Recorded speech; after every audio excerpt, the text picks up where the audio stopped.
So as far as that booth goes, people are stopping. Maybe they're not quite ready. And we've talked about this before, is to making sure that you either have like your website information on a sign somewhere, on a banner, QR codes, ways for people to reach you, because you say every single time people say, can I order from you? Where are you going to be next? All of those things should be somewhere they can go. Now a QR code can redirect them to your website where you're actually telling people where you'll be next, or how else they can buy other things from you.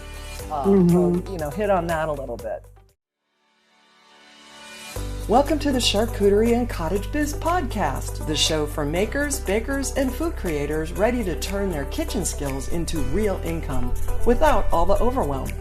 We're your hosts, Andrea and Patty, the Grazing Biz Sisters, a professionally trained chef and a multi-million-dollar marketing strategist with over 60 years combined experience helping entrepreneurs start, price, market, and grow profitable food businesses. Whether it's a side hustle or a full-time dream, you're in the right place. Now let's start the show. Hey. Welcome back to the Charcuterie and Cottage Biz podcast. Sister, how was it that we got on? And for those of you who are just listening, we have the same colored shirt on. I don't know how that happened. Very beautiful. Almost the same, yeah. How that happened. I don't know what happened. We didn't call each other and go, what are you wearing today? Yeah, we'll never do that. Hey, did you wash your hair today? No, you didn't. Actually, I did. A little dry shampoo will fix everything. Yeah, I noticed I don't have a hat on today. I actually did. Well, it's good to be back. I know many of you who have been following us probably wondering, where the hell did we go? Yeah, we didn't give up. We did not give up. No. We've just been traveling. You might have heard that our mother turned 90 in July, and she was insistent about having a big party back east in Chicago where she grew up. So we had to, she can't fly. So Andrea will tell you, she had to get in my sister's car and schlep her across the country. It was a cross country trip, and I wouldn't take it back for a million years. It was one of the best things I've probably ever done in my life. And I've been all over the world, people, and that was definitely one of the most memorable things I've ever done. So as scared and as nervous as I was about it, because she is 90 and anything can happen, it was worth every minute was worth it. For those of you watching on YouTube, we'll throw a picture up here of her and her at her party. If I can find the pictures. My son took a bunch of them. I don't know. I haven't seen them all yet. But yeah, so we had a big party. There was about 65 or so of our family, mostly family, friends that came in from all parts of the country, from the East Coast to the West Coast, all the way down from Florida, all the way up to Chicago, where we live, in Wisconsin, everywhere. So yeah, it was a good time, but we also drove over too. So we were traveling, lots of driving, camping, getting bit by mosquitoes. There was a lot going on. We forgot about the Midwest. For those that don't know or didn't hear us say this before, we both grew up in Michigan, and so we know mosquitoes. It's just you forget about them when you live out west. They just don't really. They exist, but not to that extent. Yeah. Not as bad. Yeah. We feel your pain. Oh my gosh. And the rain. We were going through the rain and the smoke. Oh my God. Oh, the smoke. We were hitting fires. When we left Arizona, we had a fire going out of here in Sedona. The Sedona fire was going across I-17. It was affecting Flagstaff. And then we got up to Denver and that area. Everywhere up in Colorado was smoky. And then we ended up in 100-degree plus heat in Omaha. And that I could not, we're used to the heat here, but I was not expecting that. We were trying to camp. It was crazy, but we had a few hotels. I'm not going to lie, on the way there and back, but it was good. I'm glad we're home. And now that we're back, we're starting to really buckle down and get our businesses even more ramped up. I was telling Andrea today that this weekend I'm going to, over the next few days, I'm going to start testing out some cinnamon roll recipes, because I just love to bake, probably more than I love anything else. But and get my website up to try to schlep a few rolls out of the house here over the weekend, just to see if I can do it, because I want to cook anyway. It's, so I might as well. I want to bake. And then Andrea, tell us about what you've been doing. I know that's partly what we're going to talk about today during the webinar. Today, we're actually going to focus on, we know the fall market season is coming. So we want to help you. Andrew's going to talk about what she's going through to try to line up her markets, but how can you also line these markets up? But on top of that, ways to turn these people, these shoppers, into year-round customers. So we're going to talk about getting your market set up and then turning them into year-round customers. So why don't you tell everyone what you've been doing since you got back from your trip and what you've been trying to get set up for your fall season. Right. Well, so before I went on my trip, I really zeroed in on the markets, and for everybody who is either new to this or even if you have been doing it or maybe you've learned this, you do learn the markets that you do the best at. I don't know why you do better at others versus the one that may be down the street. I mean, I don't know why. They could be in the same location. Whatever the circumstance is, after 3 years of doing this, I know which markets are going to be best for my business. Now, the only way to find that out is to go out and do them. Do it. And I know that you guys have heard me say this over and over. You just got to go out and do it, because I mean, we could talk out of our ears, and until you do it yourself, you just won't know. But we're here to encourage you to don't be scared. I remember my very first market. It was just a little market down the street, not, the next town over. And I was so nervous that day. I was so nervous. I just remember being nervous. It was just a little market, a little neighborhood market, but I didn't know what I was doing. I literally didn't have someone I didn't listen to any podcasts, if there are even other podcasts like ours out there. Not like ours. Not like ours. I don't think so. So there was a lot of just, researching. I was following Facebook groups is what I was doing. And, as y'all may know, Facebook groups are great, but there's so many people that have an opinion, and their opinion is right and everyone else's is wrong. And it's just it's horrible. So you just get, you get convoluted with all that information and overwhelmed. So you just got to go out and do it. Follow your instincts, go do it, and do whatever you sell. Make sure it's a passion that comes across to the customers, because that's what they will notice first. Yep. Right. So with that being said, I have learned that you need to be way ahead of the game as far as booking these things. Now, we are kind of at the point where booking anything for Christmas might already be over or just beginning. So it depends. The little ones, like the maybe the church markets or the little local farmers markets, those kind of things are starting to go into play now. So especially those church and school ones, those ones are ready for signups. So if you're even thinking about doing it, now is the time to get on there and sign up for those and learn how to do this business. And then you learn from all the people that are there too. So now is the time to sign up. If you are interested in doing larger, bigger markets, I don't know how to explain those ones, but just the big markets that might have 20 to 30,000 people on any given day.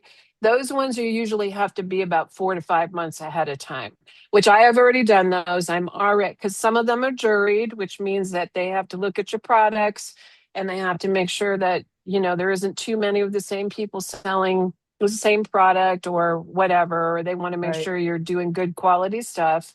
So those markets are the ones that I'm already set up for. So with that being said, after getting home from Chicago, and I was gone for about 2.5, almost 3 weeks, I have been just working on inventory and all of that. And I've also decided that I want to go to Florida. So I'm going to do that in January and February. And this is a new venture for me, a new part of something that I've always wanted to do. And so I'm going to go to Florida in January and February. So I'm researching on the shows and the different places that I can do on the way there. over there. You're gonna try to do some No, on the way there too, or I'm not just going to do any on the way over. They're all going to be scheduled in Florida. I have a list of places that you can go to find out information in other states or your own state. Yeah. And most of these are bigger markets. So for example, Zapplication or zap.com, ZAPP, that is the single biggest place to go find larger markets. Now for your little markets, you just go on Facebook. There are tons of people running Facebook groups locally for, your area. And they'll say on there what vendor things are coming up, so you can be a part of those. The little ones are very profitable. And I have a few little ones that I'm signed up for because they've pulled in the kind of money that I would like to have pull in. Yeah. So again, you never know until you go do them. Right. And this goes for anything you're selling, really, and whether it's Right. It charcuterie doesn't or matter. baked I'm goods not, or yeah. jewelry or, Yeah, whatever I you've am got. not talking about anything in particular. This is Yeah. just across the In board, general. crochet. Yeah, Yeah. crochet, anything like that. If you want to be a part of the craft vending circuit, definitely get out there and start doing some in your local areas. So And then what when you're happens is, you eventually get a following. right, and that's a cool part, and that's what we're going to talk about Mhm. eventually here. So when you're deciding on these things, I will just touch on this a little bit, but all of these things. Number one is vendor fees. Like you have to Yeah. decide, does paying that vendor fee, whatever that is, you're going to be able to recoup that, right? Versus the Right. realistic sales potential at those places. I know you've had Mhm. experiences where the vending fees are quite exorbitant, but you also got to figure out what's the expected attendance there, because you're not going to sell to every single person who comes to this place, Right. you know what I mean? And you'll be lucky if you get 1% of the people that show up to even come by your Right. tent. You know what I mean? Mhm. When you're at the bigger events, I mean, just from experiencing it with you, because you've been to some major big events, that you're competing with other people there too. And I don't mean necessarily just the kind of food that or whatever it is you're selling, but people have only so much money to spend. Right. Right. So they're gonna like, okay, I'm gonna go through the whole place and figure out where I'm gonna spend my Yeah. $100, Yeah. whatever they're there that they can afford. Or it's the other way around, you got people that are willing to throw money all over the place. So find that event that will be more like that, which I could say. Yeah, you want to find the event that that fits whatever it is you're selling. And I don't know how to explain that exactly, but I have been mixed in with fine art stuff, for example. And sometimes the fine art festivals, even though they've accepted me, I may not be the best fit for that. And I have done them.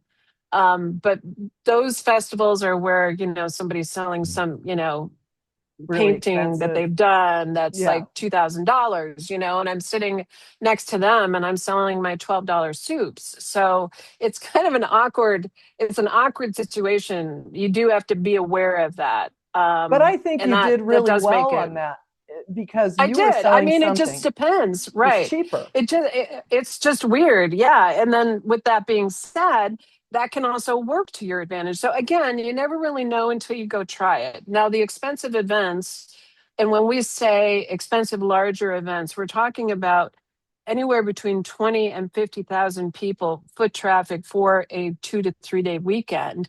And the cost of that can be anywhere from $200 to $700 or $800. Now, I have done the $700 and $800 price ones. In fact, I'm about to do one in November or December, early December. I have done them, and I have justified it. I've justified it. So it works out okay, but you have to have a lot of practice. I don't suggest that to be like, if you've never done this before, don't make that be your first show. Don't go don't go all guns a blazing and do the big 50,000 people event because you'll scare yourself.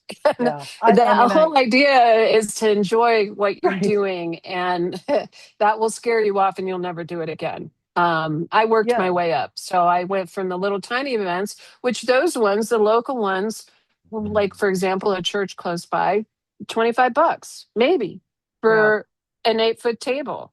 So Little risk on that's that. that's how you, So, yeah, little risk, and you just have to start small to go big if so the that's what key, you want to do. right. And the key is to make sure that you ask the right questions of the vendors. Like, what's the For previous sure. year's turnout? Like, what did you expect? Well, how many Yeah. people were there previously? Where am I Yeah. located in that? So that I, going to get a lot of people walking by me. How Right. many other competitors are there? Like if you're selling, sourdough bread or whatever, and there are going to be other vendors there selling, and how many of those? Yeah. And then there's the old, is it indoor versus outdoor? Because then you're dealing with Hmm. weather possibilities that could cause problems, which we've had. Go back and listen to one of our podcasts about the Yeah. weather that we had at one of our events. And then, another thing to consider is food sampling rules. I don't know that a lot of people, I think a lot of people actually don't go by the law on this, but not No, we're everybody's not allowed to encouraging that. Yeah. sample food. Just put your food out because you have to have it labeled in Yeah. many places. So there's Yeah, that. you do. Hmm. And then considerations for what are they going to provide you? Electricity, tables, tents, lighting. What time of day is it? Where's the sun going to be at this point? Where are you putting your stuff on the table so it's not getting fried and melted or whatever's happening? I know if you're in Florida or in Arizona in the middle of, even in the fall where we live, you got to deal Yeah. with that because it's still hot. I mean, where I'm at, it's still 100 and some degrees and through November at times. So, Yeah, I did one last March and it was freaking 95 degrees. Like what? I had to go out and right. buy one of those outdoor swamp cooler things. Saved our butts. But Yeah, good. all of that, we don't want to overwhelm you with that information. The first thing you have to do is decide what you want to sell, make sure it's something you're passionate about, and then start small. Do some small shows and figure it out. And from those small shows, you will learn what people like and what they don't like, and what are your good sellers. And that's, I mean, I didn't sell soup when I first started, Uh-huh. and I will, telling everybody now soup is the main draw to the table. So it was just a happenstance that I made some soup one time in the jars, and it went so well that is the route that it took on its Right. own. I didn't know. I Right. try different things all the time. So in fact, I'm preparing myself to make some Christmas ornaments here that look like food. I love So that. that's a new one for me for this year. I just, I try different things, and that's the other thing. Be kind of open to Hmm. change. Just because you like it doesn't mean the rest of the world is going to like it, Right. but Exactly. be passionate about whatever it is you do make. That's all. Hmm. Yeah, the only other thing I'd say about all this is make sure that you understand with the food licensing and insurance and If you're doing permitting. food. Hmm. If you're doing food, exactly. In Andrew's case, I like the idea of her doing the soup. She likes it because if she doesn't sell everything, it doesn't go bad unless she leaves stuff out in Right. the heat. I don't But know. yeah, we just talked about We were that. just talking about that.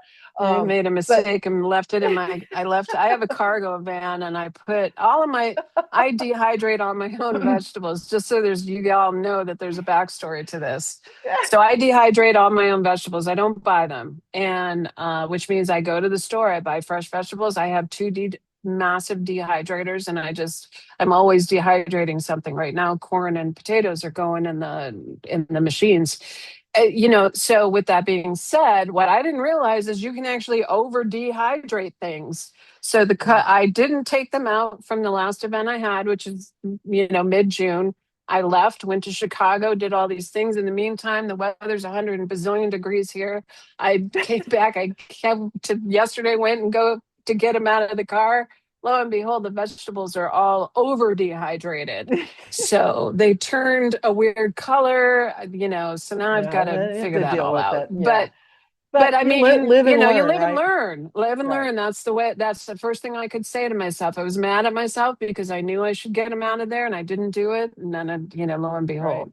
But with that being said, just make sure that you're doing some, doing things that other people are going to want to buy. I mean, I because I love always that. go to these, I go to other events, and, granted, you might like whatever that may be, and I'm not going to pick out anything in particular, but I always go, that's an odd thing, but maybe a million people like that That's stuff. it. I don't really know. Yeah. Yeah, And maybe you that's told the me event for once. that, You told me once about the people that were selling the chocolate dip pretzel sticks, which who would have? Yeah, I that was an mean, amazing and they thing. were killing it, right? And They were so, killing it. Yeah. yeah, they were just killing it. And I guess that's kind of like seems like that'd be pretty easy and cheap. But I guess when we get on those product ideas, and I love that you said that because it goes right into my next point, is you got to decide what you're going to sell and make sure that you stand out. So if you are selling Hmm. charcuterie cups, I can tell you, I don't know, I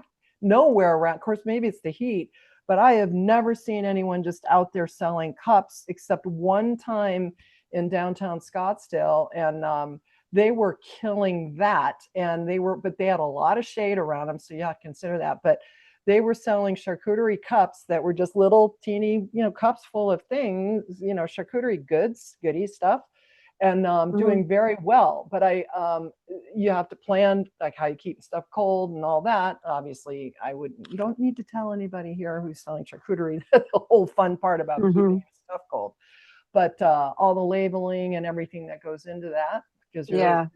that's I required. saw I saw one time I saw people selling charcuterie cups, and what they did, and it seemed like a lot of work. They were down, I can't even remember which show that was at, but anyway, it was hot. It was fairly warm outside, probably 70s, 80s, something like Hmm. that. But Hmm.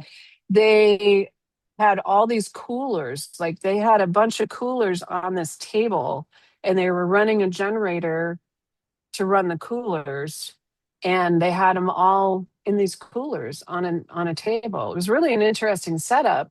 I don't know exactly how they did. I mean, I can't tell you how that worked out. I just remember going, wow, that's amazing, actually. Were they Now, displaying them in those coolers? yeah, Yeah, they were I've glass, seen like those. they had the glass Kind of like cake front on coolers them. that I've seen that you Kind of can like, put cake yeah, in. they were like mini coolers, but they filled them Hmm. up with charcuterie cups, and they used cups. Personally, I would have used something that's stacked, so like those plastic sandwich containers that are clear. You can buy those, Yeah. like at any restaurant store or even on Amazon, and they're clear, and then you can see what's inside of them. I would have done it that way and then stacked them up so you could get more in there, because the lady, I don't know if she was like had them in, it was hard to say how she had it set up. But with that being said, I'm going to move backwards a little bit on that. So if you're doing this by yourself, that's not a feasible situation. Like you would need several people to help you with the movement of that kind of equipment. So be Hmm. realistic about what you can cover, because I will say that the first thing that I thought of doing my first show that I was so nervous at, the biggest thing was I got to be able to do this by myself. I'm alone in this. And Yeah. and so whatever I do, and I can still do the entire show myself. Granted, Patty helps me sometimes. Sometimes I have a daughter come and help me because they're bored, but most of the time, 90% of the time, I'm by You do it myself. by So yourself. I have Yeah. to be able to move those tables by myself, set up my tent by myself, put the sides on by myself, Hmm. whatever it is, whatever your setup is has to revolve around what you can handle. So Yeah. remember that. And usually it's a 10 by 10 booth, not, 9 times out of 10, it's a 10 by 10 booth. And unless you decide to pay extra, or, Right. and down here in Prescott, they've for 15-foot booth, which is nice.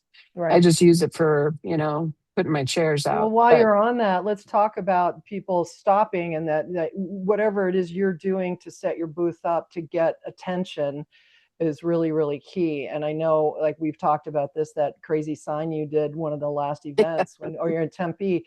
The people came up and said, I saw your sign from way over here. And it yeah, was something you literally taped together at the last minute, which I thought was I hilarious. did. You used your cricket I for used my taping. cricket. I didn't even have like matching. So for those of you, this is where you're just totally improvising. Patty had said to me, you should make a banner so people know that On the attracts them front of from your across tent. the way. Because Yeah. that particular event in Tempe was massive. It was huge. Yeah. They probably have 100,000 people at that event. And I was kind of panicking. So a couple nights before that, I used an old charcuterie banner that we had, which was super skinny. And all I had was this mismatch of, I had just bought the Cricut, so I didn't know, I hadn't bought any materials for it. I had a bunch of samples that they gave us. So I just made I made Every letter's a different each letter was a different color and it looked kind of kindergartenish, but people saw it from like 100 miles away. So it was like great and I got to go in there and fix that because it's pretty sad. I rolled it up. I've used it so many times since then and rolled it up, and now it's all a little bit funky. But yeah. Point being, that is a marketing thing that I would have never thought about. Patty was the one who said, you need to put something up there. I don't know what, but put something up there. So I did. And I just used my tagline, which is fun stuff for foodies, because it's not all soups that I do. Yeah. I make earrings out of, with food products on it. And, my daughter makes dog bandanas that have sriracha on it, things like that. So I have this strange array of whimsical things. And that's why I couldn't really roll with the whole soups for sale or whatever. I went with my normal tagline, and people saw it from so far away because, like I said, it looked like a kindergartner put it together, but it was still noticeable, and that's what matters. It's really sad right now. I'll find a and I need picture to and like, we'll try to I get a need to picture and glue. put it on here. I need to glue, so glue those poor letters are falling off now. But I have to laugh about that. Well, and then let's talk about the displays, though, because as people walk up, I know one of your last events you were testing out different ways that you set up your booth inside.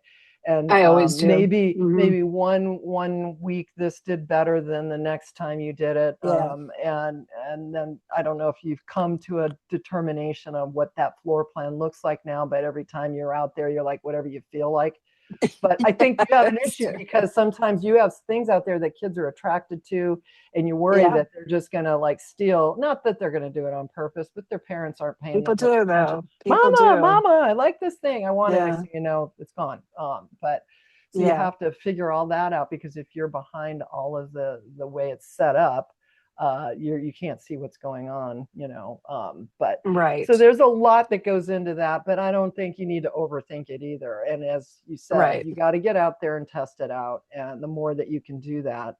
So as far as that booth goes, people are stopping. Maybe they're not quite ready. And we've talked about this before, is to making sure that you either have like your website information on a sign somewhere, on a banner, QR codes, ways for people to reach you, because you say every single time people say, can I order from you? Where are you going to be next? All of those things should be somewhere they can go. Now a QR code can redirect them to your website where you're actually telling people where you'll be next or how else they can buy other things from you.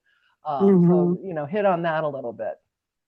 Yeah, so I have a QR code on my banner. I also when it's not windy or the weather's not funky, I can put the cards out on the table, and I just have basic business cards that go out there, and they also have the QR code on them. So the website name is on there and everything like that. And so most of the people will just scan that QR code that's on the banner. And, I'll always see a major, major uptick during the time. First of all, they use it as a way to make sure to validate you. I don't know why. I mean, any idiot could have a website, but the reality not like is ours. It's got to look good. It's got to look good. It's the way that they validate that you're worth taking the time to come up to the table and dig through your stuff. It really is a big chunk of who you are. It explains who you are, so they don't have to ask you, or it explains just the basics of your business, and it just validates you in every way. And so you have to have it. Take that back. You don't have to, but if you want a business that's going to be successful and profitable, and that you want people to follow you, then you do have to have a website. Doing it from Facebook is just not Yeah, It's don't just send not. people the QR code to your Facebook page. Yeah, Honestly, a lot of yeah. people don't use Facebook for one, but Right. it's not. People are moving away from it. I will say that. They're using Yeah. it. Facebook is being used more for informational purposes and just contacting with friends and family. But I find that people are moving away from the whole Facebook thing because of just so many issues. And, Yeah. Facebook just can't keep up with it all. Oh, Instagram, I was going to say Instacart. Instagram is actually, even though they're owned by the same company, the process with Instagram seems to be more well, I'm going to tell you that, less convoluted, but you might have heard that's me just in my a experience. few episodes back. I talked about how I was at a hotel, and in fact, you were at that same hotel, and I'd hooked up to the Yeah, internet, and I could not get back on. Facebook kicked me off because it yeah, recognized that I was in a hotel and I was hooked onto that internet there, and that's scary when you lose access it to is where scary. a lot of your business generates from, and I get a lot of Hmm. business off of it. I don't have a website on it, obviously, but I do market on there. And so if your Yeah, whole entire world is based on that, what you really need to focus on is capturing email addresses, ideally from your market visitors. And you do that through your QR codes because you're offering up some yeah, like a coupon, or something that you give them a reason to want to fork over their information, which we call lead magnets in the digital marketing world. But anything like if you, oh, here's 10% off your next order, so they yeah, have when they yeah, get to your site, and our sites offer that easy tool and to get people into your world. Now you own their email address, and you don't have to worry if you don't, if you lose access to your. And I just saw, actually, I just saw a news report last week on the news about hackers coming into the hotels and doing yeah, exactly that, yeah, yeah. which I think Facebook must have already knew that, and that's why they shut me down, because they saw something suspicious from what they call Yeah, the IP address. They knew where I was located, and I saw something that. wasn't That's right. frightening. Yeah, very I mean, scary. I don't like doing business through Facebook anyway because I feel like it's not a validation of who you are. Anybody could be on Mm, there. yes, And, so if you have your own website and, granted, you got to, if you're serious about doing business, you just have to have a website. yeah, Again, people just use it as a validation tool. So they trust you afterwards. And, I use Starlink and other things like that because I have moved beyond the whole, but granted, even our software will let you ring things up with your phone. I mean, we have tap to pay on the right, phone. right. I have all the business Well, tools to make that work faster, but you can start off with that and it's yeah, super easy to set up. I mean, if I can do it, then I feel like yeah. anybody could do Any it. idiot can.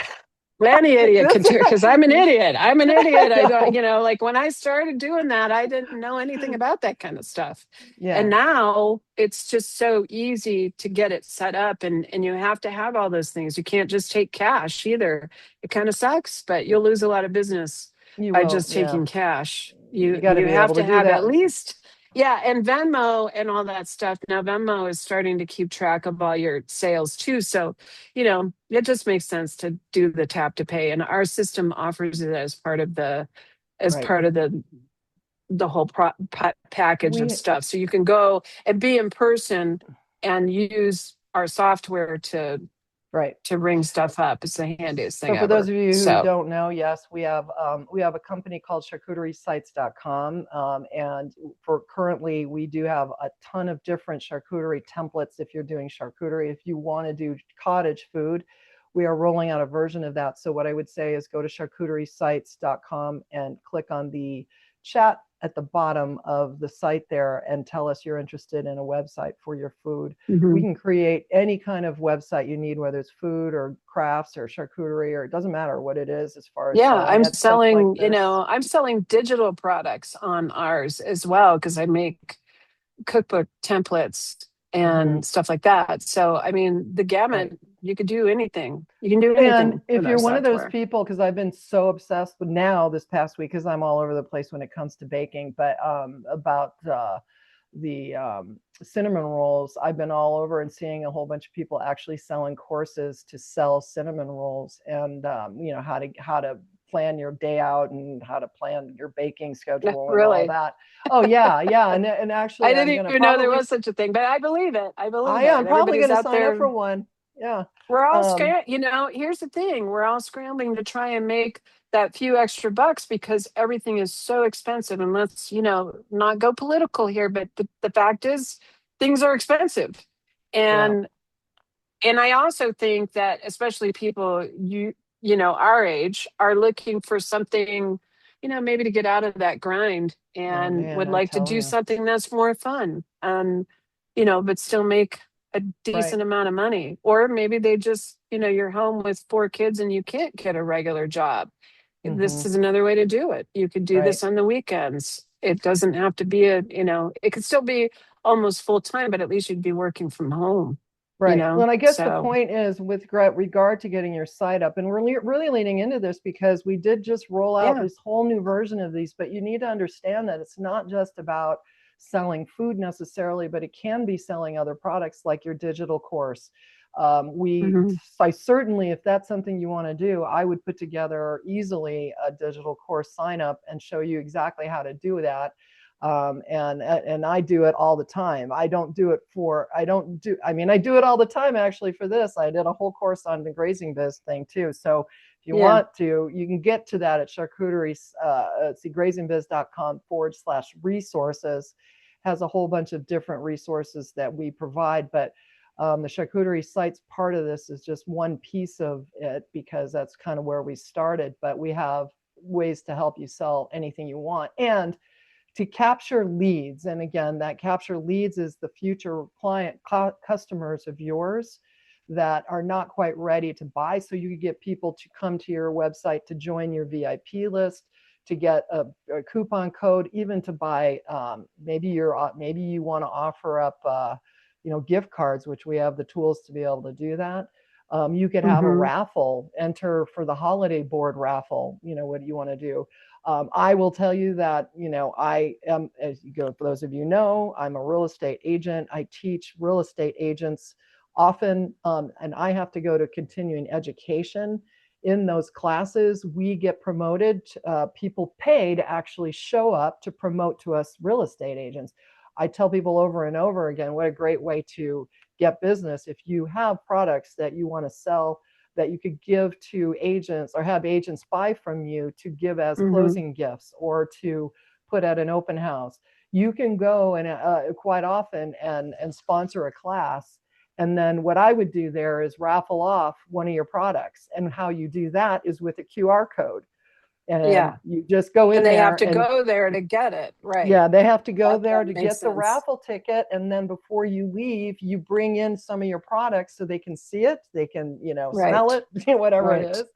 And they can then, now what you've done is you've had basically a way to capture those real estate agents' names so you can future repost out to them via email or just get on social, to make sure that they know what your next things are and not to let them forget about you. So you put them on a mailing list and you say, here's my products for the holiday, right?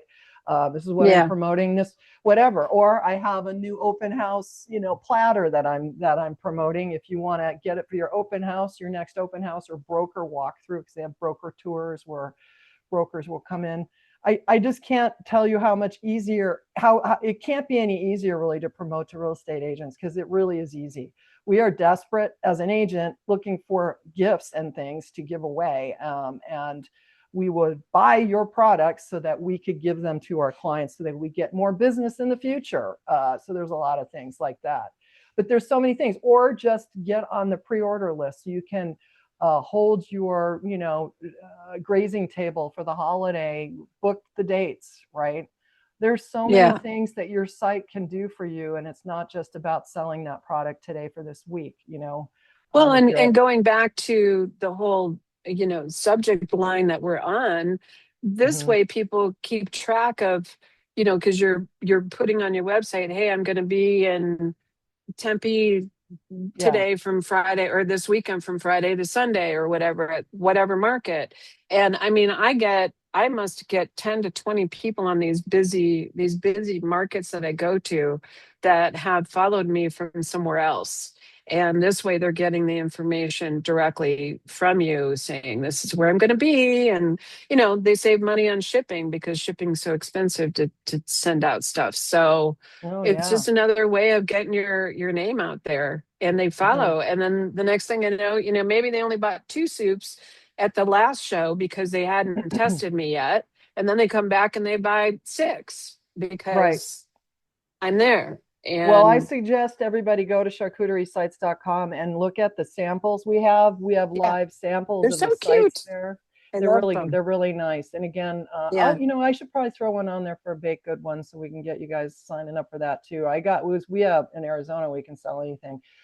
We Yeah. have templates already made for tamales and cookies and cakes and all kinds of stuff. But again, I don't care what you're selling. If you sell something really off the wall, we can create a site for you within a week and do Mhm. all the things that we're telling you about to help you market.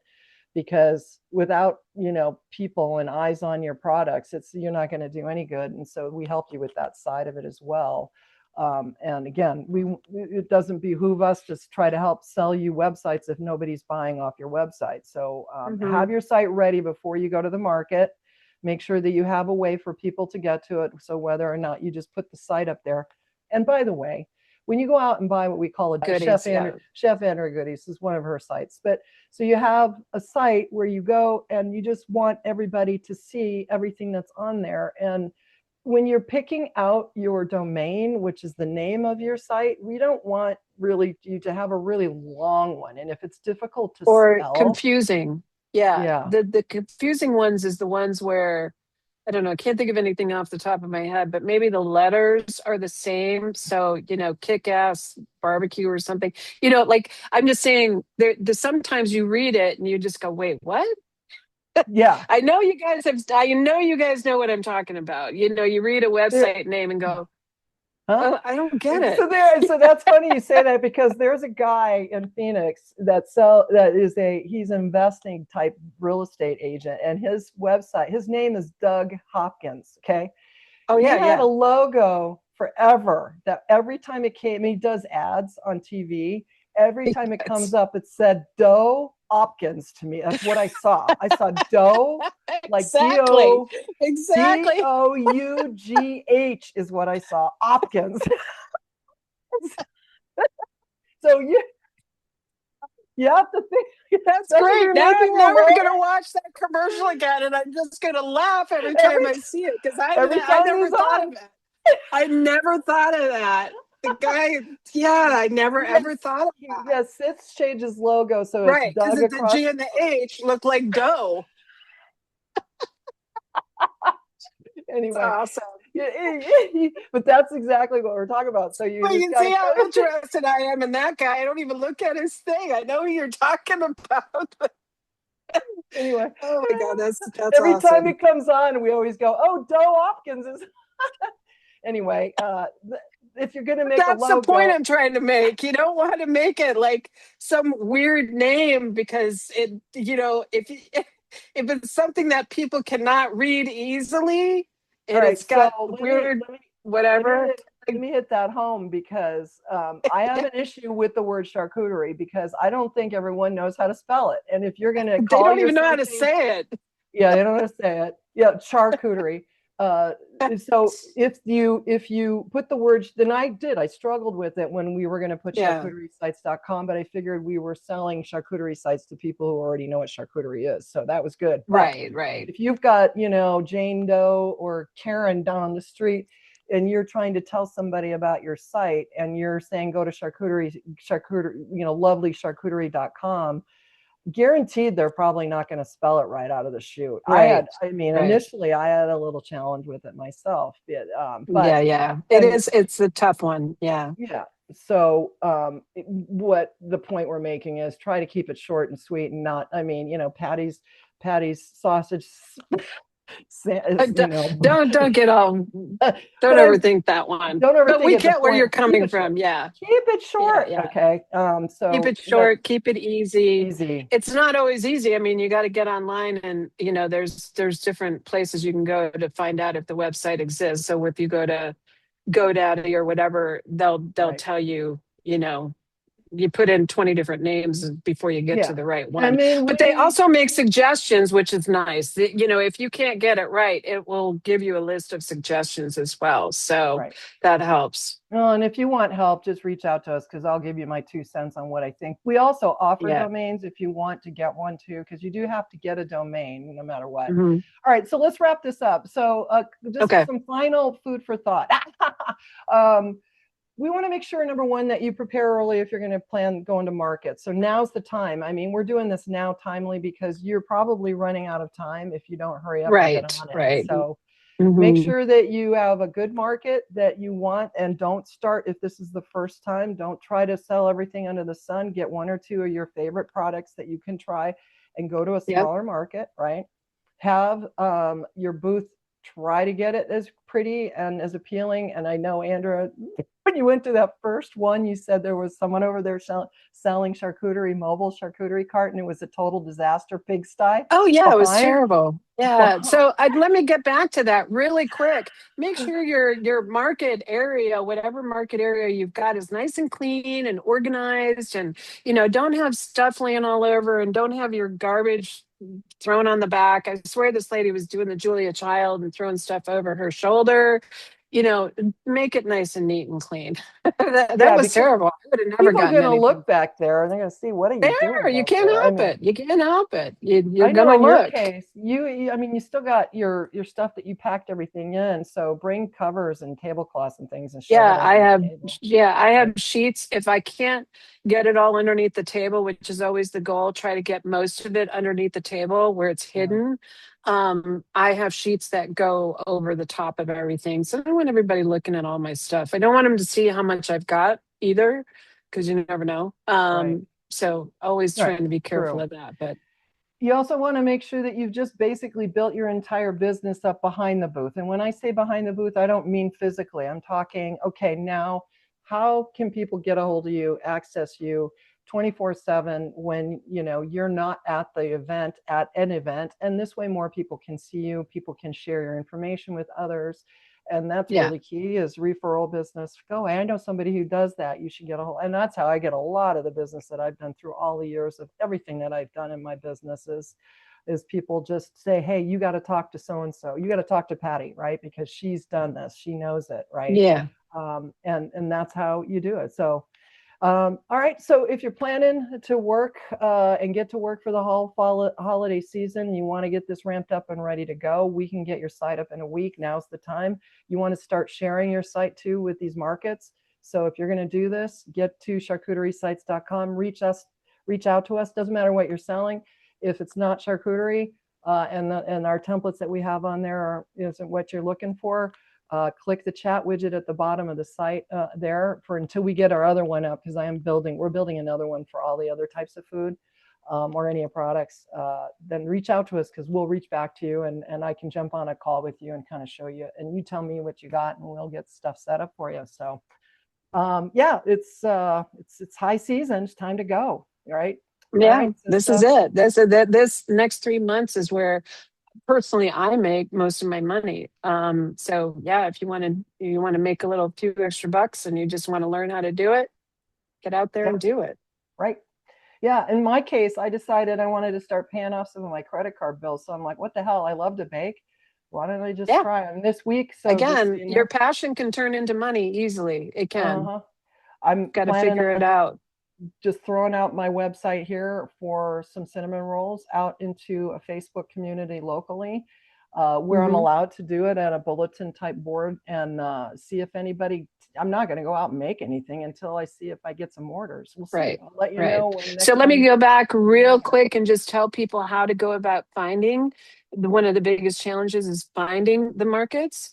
Go to your local Facebook groups and say, hey, put in a search of vendor markets near me, and all the people will show up, the different groups. Now, usually they're called, like in our case, Arizona vendor groups, Northern Arizona vendor groups, Prescott area vendor group, vendor craft fair group, something like that. Those people are generating information, and other people are posting information about the groups. So the churches are going on there, the senior centers are going on there, whatever it may be. We get what do you got? American Legion, all that kind of stuff. Those people are going to post on there. So that's how you get started.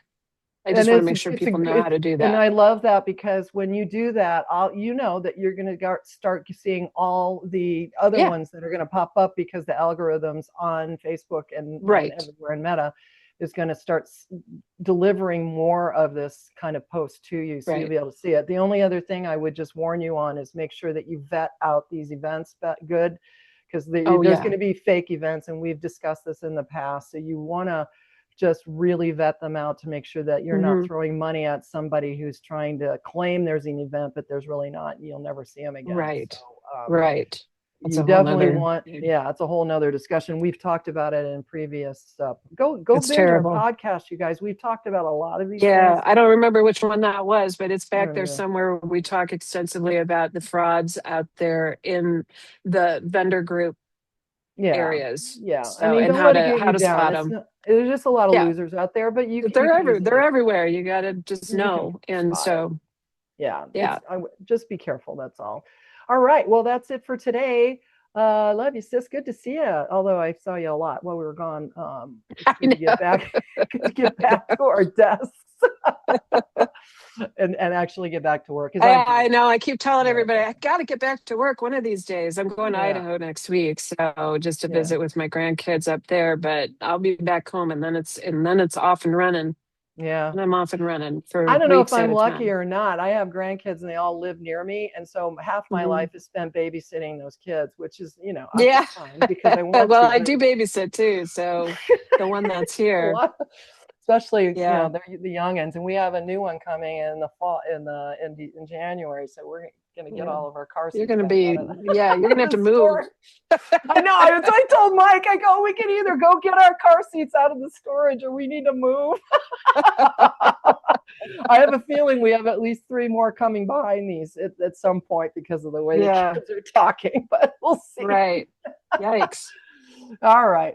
Well, we'll talk to y'all later. See you next time. And good luck, everybody. All right. Talk to you later. Bye. Bye.